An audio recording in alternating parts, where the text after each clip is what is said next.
That's definitely where the family matters, and I was really surprised to see some of the volume factor here. Starting a workout with 60 GHD sit-ups. I mean, I'm just a normal athlete, right? You know, that looks intimidating to me. Right, and I am just so amazed at how fast these ladies are already going, because for me, you know, I haven't tested this workout where you have, and thinking about it, I would be at a much more slow, controlled pace. I mean, these girls are firing right out of the cannon on this first set. You know, I did this test, not quite as fast, and of course I didn't finish, but I went in sets of 10. For me, GHD sit-ups, if I'm not doing the volume as much, is something I need to be very careful with as a medium to lower condition athlete. For these elite athletes, you can see them kind of snapping and firing up. Is there any consideration given to the reps and sets and chunks going along here, or are they just going to blast us? For these athletes, I don't think there is. I really think that they've trained enough, they know their capacity enough, especially against somebody like Haley Adams, who we know does a lot of GHD sit-ups, being a mayhem athlete. But I think that, you know, most athletes out there that are participating in this test do need to be thoughtful about their sets. And, you know, while a lot of them could rip off 60 in a row, is that their best choice? And I'm not even talking just about soreness, but just about now what is 50 going to look like and what is 40 going to look like. And Haley Adams is the first athlete off of the round of 60 GHD sit-ups. She immediately jumps up and starts working through her first set of 6 rope climbs up to a 15-foot target. Mallory O'Brien, Tia Toomey are both off. Mallory taking a little bit more of a, I guess, a casual walk over to the rope. Lisa Gottlieb also up there as well. All four women working through 6 rope climbs. One of the things that we talked about a little bit before, but is the interference factor that the GHD sit-ups. How does that factor into your footwork? Well, you would probably know better than I would at this point, having done this test. But, you know, if you look at the way these ladies climb the rope, so much of an effective rope climb involves bringing your knees up as high as you can into your chest so that you can use your legs and hip flexors more than your arms. Those usually are stronger than our arms, right? So to think of how taxed not only your midline, but your hip flexors and your quads are, I'm sure that for most of us, that would have a severe effect on our ability to effectively climb the rope. I love rope climbs, and I'm not going to lie, there were a few rope climbs where I had no idea where my knees and lower half of my body were when I was trying to reach up and pinch my feet. I just had to kind of close my eyes and hope for the best, and thankfully it didn't fall off the rope. And Tia Toomey is off the rope first, very impressive. Now, Tia, of course, is the only female in this group that is not in the North American competition. So her score won't affect the other 3 ladies. All the other 3 ladies are competing for North America. It's important to note that out of these quarterfinals, all of these athletes will be grouped according to their continent. So as much as we like to compare on a worldwide stage, obviously that will factor in later on when you're competing against everyone at the games. But for now, it's just against the fellow athletes in your continent. We have 3 women from the North American continent, along with Tia Toomey, who is, of course, out of Oceania. And pistols are one of those things that, if they're done right, they are just absolutely beautiful in the rhythm and the pacing and the balance that you see on display here for these athletes. That's so funny, Tommy. I was watching Fee specifically and thinking that exactly, is that when somebody is good at pistols, you look at it and think, that doesn't look that hard. I think I could do that. That looks pretty easy. And then you watch me with, you know, a heel riser in my shoe, 2 knee sleeves, I'm hunched over, I'm holding with my opposite foot, and you think, I don't know what that is. That's got to be tough. Yeah, nice save from Haley Adams just a second ago on that pistol. It looks like she might even have Rich right in front of her to pace off of. That's certainly a good person to be able to pace off. Rich, obviously proficient with the pistols as well. And then just as a reminder for everyone watching at home, we do have a set floor layout here, so athletes do have to move through different sections of the floor to be able to perform that work. And Mal O'Brien is the first athlete through her 60 pistols and on to the second round of this workout. She's starting on with the GHD sit-ups, and not far behind, she's joined by the remaining 3 women in the field.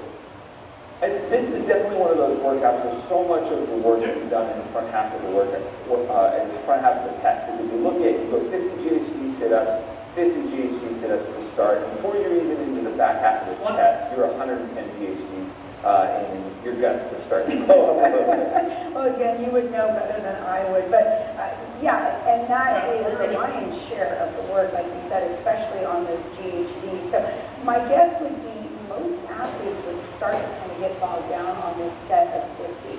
But Mal O'Brien, I mean, all these ladies, they're just still at such an incredibly fast pace on these GHD sit-ups. Haley Adams is absolutely flying through her set of GHD sit-ups. She actually lost her hair tie, came flying off. That just tells you how fast she's moving and how quickly she's moving through these things. I'm curious, because this is obviously something that I haven't quite figured out, but as you start to tire out a little bit on this movement, are there other different tips or techniques that you can maybe employ, whether it's with the legs or the hip flexors, to kind of maybe reproportion where the fatigue is here? Definitely, and you know, GHD sit-ups for me are a movement where I can really feel them in my quads. Now, if I'm mixing it with something that involves a lot of quads, maybe squatting, single leg squatting, or something else, you can, depending on how strong you are in your lower back and your midline, really just kind of stop using your quads and hip flexors quite as much, and start to use a little bit more back and midline to pull yourself up. Now, if you don't have the midline to support that, you will be devastatingly crippled, specifically in the lower back for most people the next day. That is why I do not do that. And just go for the quad burn. We're closing in on the 7-minute mark here. Haley Adams, once again, was the first athlete off of the GHD sit-up. She was followed closely behind by Lisa Goffey in second, Mallory O'Brien in third. Team Toomey maybe playing a little coy here as the last athlete off of 50 GHD sit-ups. I'm kind of looking at the rest of this workout. Is there anything to be gained in terms of picking up the pace and passing people? Is there enough to chew on here? I think there is, and I think, again, this is where Toomey shines as the athlete that she is, right? So although she can't see these other ladies, I think even if she could, even if she knew that she wasn't out in front, she wouldn't panic. She knows herself so well as an athlete. Look at that, she's done with those rope climbs.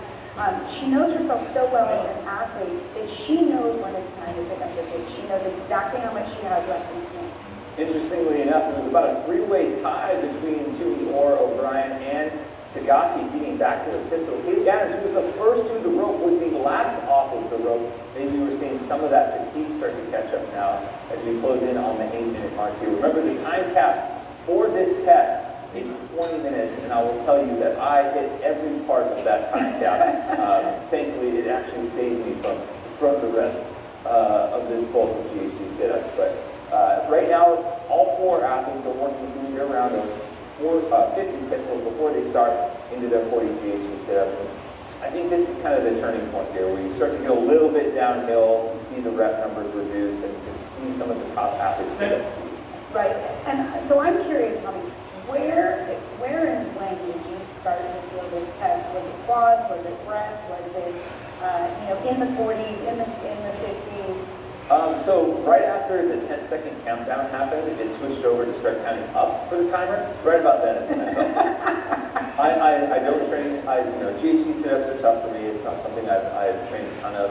And then pistols at being 6'3" is something that I purposely avoided my training just because some past athletic experience had made my ankles, just a junkyard.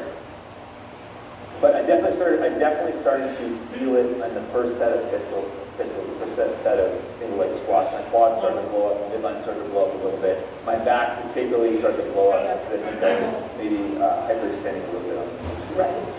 Mallory O'Brien and Lisa Goffey were the first off those pistols and back on the GHD. It's interesting too, you have to wonder, there was a very specified distance that the top of the pad of the GHD had to be from the ground. And for the females, that's 37 inches. So it makes you wonder if these ladies, you can see they all have pads underneath the GHD. Is this a distance that they're used to going to, or do they usually actually go a little bit deeper to the ground, in which case having the pad there might make the sit-ups a little bit easier, shorten the range of motion for them, for what they're used to. And right now we're getting, north of 130 GHD sit-ups at this point in the workout as we cross 10 minutes and the halfway mark time-wise for this test. And one thing that I guess I'm really curious about is Over the course of, I don't know, 100 GHD sit-ups, you hear a lot of athletes start to get dizzy.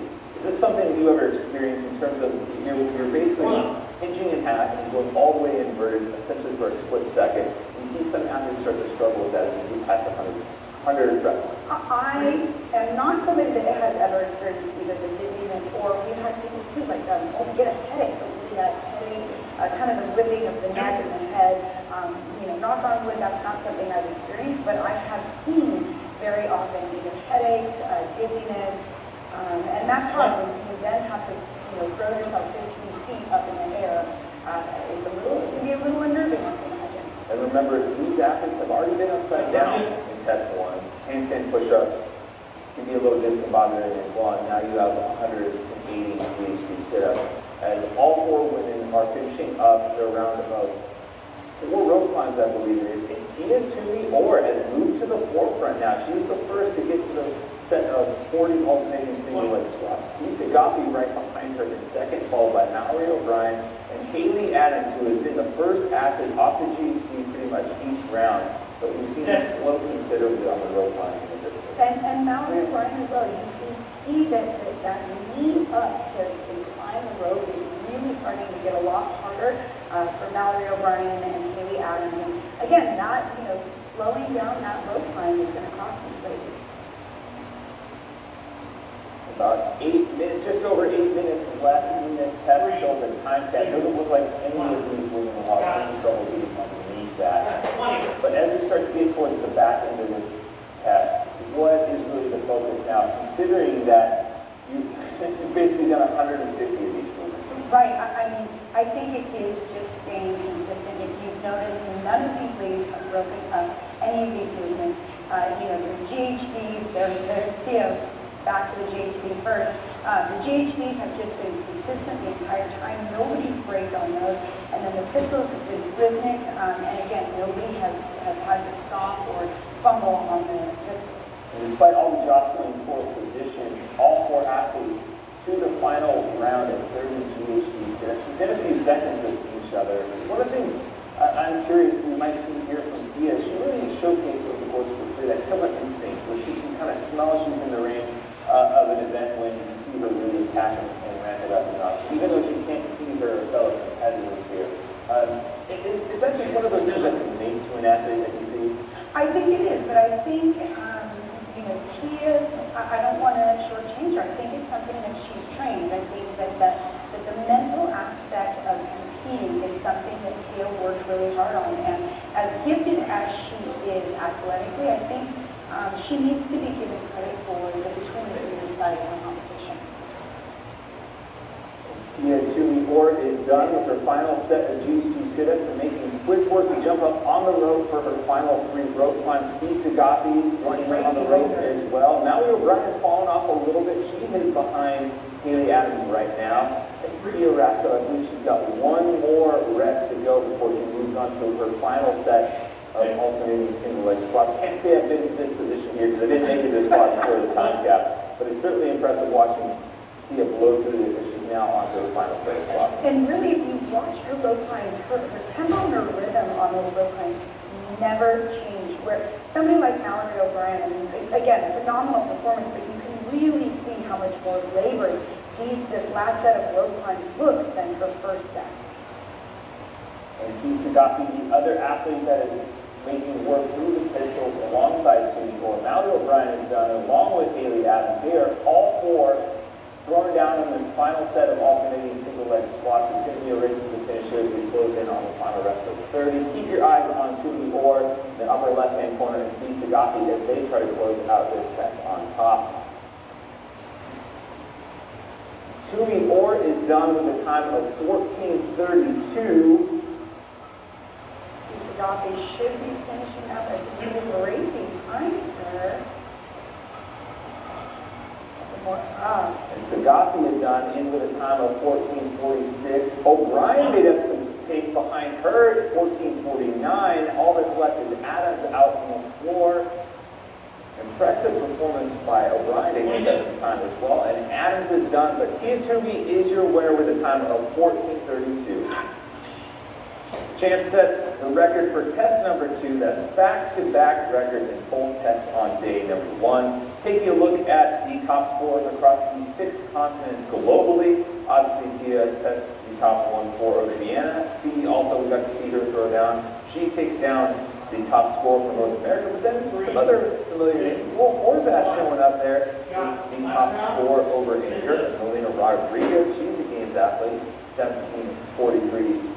Puts her on top of South America. And Tia Claire Toomey actually got a penalty in this test, but I think that just speaks to how impressive she is, that she got a penalty, still ends up with the top time. But reflecting on the rest of this matchup, what are your big takeaways?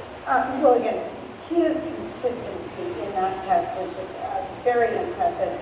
Natalie O'Brien is the real deal. I'm going to give it to her. And again, not surprising to see Haley Adams do really good in this test with the volume of BPM sit-ups. And great to see Fee Sagapi, a name that, again, not all of us are familiar with, but I think we should become a little more acquainted with. Yeah, those women will have a tall order chasing down the champ. Well, we had the chance to catch up with the champ after her test 2 performance as she reflected on the top time that she was able to lay down on day number 1. But after day 1, can't complain.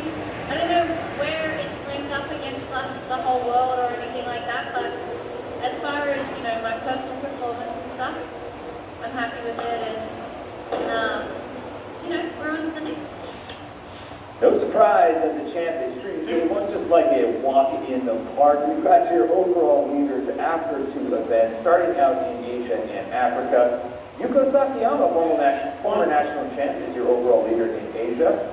The pair of Michelle Marin, Michelle Basnet, lead the way for Africa. Moving over to Europe and North America, Scandinavia rules the day out in Europe. Holta, Dahlstrom, Matilda Garns, 3 Norwegian women inside the top 5. And then for North America, the reigning fittest woman in the United States, Carrie Pierce, is followed closely behind by 2 teenage athletes, Haley Adams and Mal O'Brien. Last but certainly not least, Oceania and South America. 4 games athletes out of Australia in the top 5. Tia, Cara, Harriet Roberts, Maddie Sturt, with Tia and Cara in their usual position atop the leaderboard.